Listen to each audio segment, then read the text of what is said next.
Почитувани граѓани, почитувани представници на медиумите. Владата, предводена од Социјалдемократскиот сојуз, е посветена на заштита на државните и националните интереси.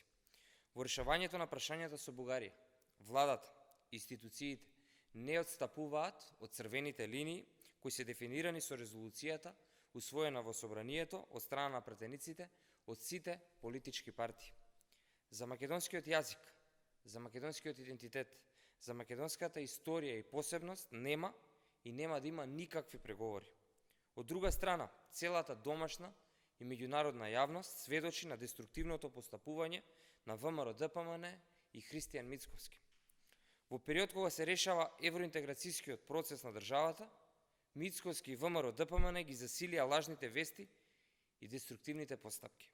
Мицковски и ВМРО-ДПМН дрско лажеа дека ќе се избрише македонскиот јазик, дека народот ќе биде асимилиран, а државата ќе се бугаризира.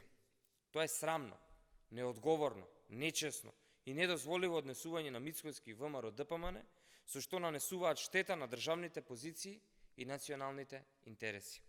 Мицковски и ВМРО-ДПМН мора да покажат одговорност и да престанат да одработуваат за туѓи интереси. Граѓаните, државата не заслужуваат најголемата опозицијска партија да им нанесува штета само заради задоволување на лични и партијски интереси. Време е Мицковски и ВМРО-ДПМН да им се извинат на граѓаните, а потоа да престанат со штетното делување по државните и националните интереси.